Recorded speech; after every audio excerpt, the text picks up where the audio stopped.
Hello and welcome to That Has United, the one stop for everything Manchester United. We are still waiting for Wan-Bissaka to West Ham to be a done deal so that we can move in for Mazraoui. But for now, that deal is currently on hold because Wan-Bissaka is still negotiating with West Ham. Will he fly to London to this medical if that is completed very soon?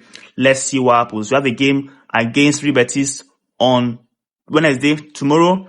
Let's see how that goes also. So let's jump into everything concerning United coming out today, apart from Mazraoui and Wan-Bissaka, because there's nothing new coming out from those two situations. So according to the reports coming out from Sports Witness, take this with a pinch of salt, but of course this could be a reliable source from the Turkish league. It says Galatasaray have made a bid of around £12.6 million for Scott McTominay, but United wants double of that. According to the reports coming out previously, they have said also Man United want around £30 million for Scott McTominay. So giving us £12.6 million is not enough. If a bid of £30 million comes in for Scott McTominay and he wants to leave, we are open to selling him. So this £12.6 million that a Turkish club, Galatasaray, wants to put in for him, it is not going to be acceptable. Also, yesterday we had a report coming out late last night that Fulham are going to put in a new bid for Scott McTominay after signing Emil Smith-Rowe from Arsenal. They want to move in for Scott McTominay. That came out from Sky Sports News that Fulham will put in a second bid for Scott McTominay. If that bid does not match our £30 million valuation of Scott McTominay, we are also going to refuse that bid. So these clubs need to step it up, £30 million or nothing, or he stays. And still on the midfield, today seems like a day of the midfield news. We had an update concerning Adrien Rabiot that Man United have held talks with Adrien Rabiot and his agent. The feeling is that United are ahead in the race with all parties optimistic they can reach an agreement. This comes from Caught Offside, not the best of sources, but Rabiot is a free agent and he's looking at clubs all over Europe. He wants to come to England. He has his preference on England, but that remains to be seen if United can agree a deal, or Liverpool or Arsenal or any other club interested in signing Adrien Rabiot. He's a free agent, no transfer fee, so that means he's going to command a lot of money in terms of wages. Let's see what happens with that, because free agent is very nice. Rabiot, I think, is 29, not a bad player, very good midfielder, and could come in and do a job for us. But let's see what happens with that. He's a free agent. If United wants him, he will definitely be open to come to United. But can we pay his wages? His mom is his lawyer, and they are demanding very high wages for him. But since we're not paying a transfer fee for him, paying his wages might not be a bad deal. But let's see how that develops. And so another midfielder, like I said, is a midfield day. Casemiro. It is said that Casemiro staying at United beyond this summer has become a lot more likely. There has been a shift in focus on how can we get the most out of Casemiro this season, the upcoming season. So Casemiro might stay. There's no huge interest in Casemiro, but he's still going to be here, most likely. So the thinking now is, if we can't sell Casemiro, we all know he's a very, very good player, world-class player, has had a very good career previously. And in his first season at United, he was superb, but now his second season was poor. But third season, the thinking is, how can we get him to how he was when he first came, firing, playing very well, putting in those tackles, playing those good passes, recovering the ball very well, other than what he's doing now that is so, like, he's lost, doesn't know what he's doing anymore, he gets dribble pass easily.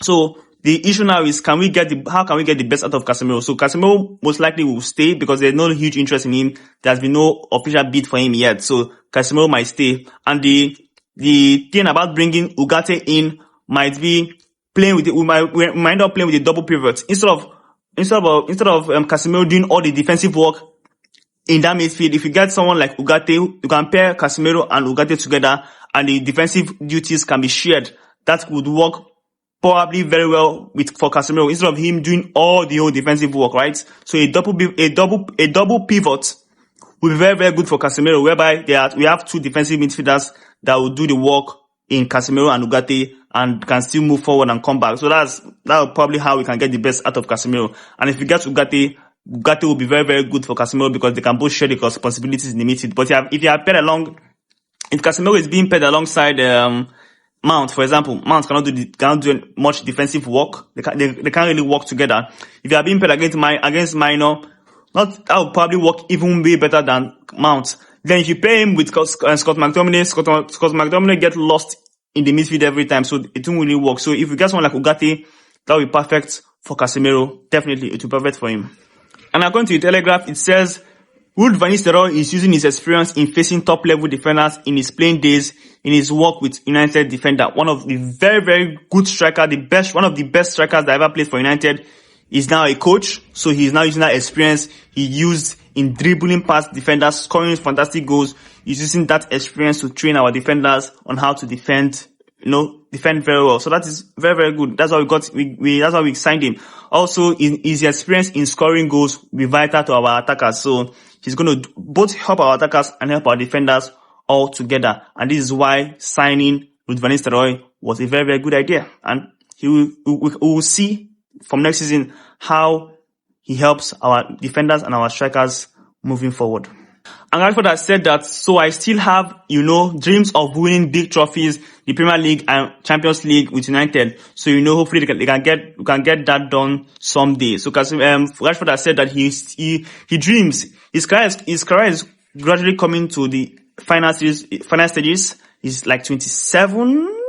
Rashford is 27, right? Rashford will be 26 or 27. But he's coming towards like the prime years of his career. And, in this age, he doesn't really think about what have I won, or I want to win the big trophies and all that, other things. So he's saying that he dreams of winning those big trophies with United. But the question is, can Rashford be back to his best next season? That is the question.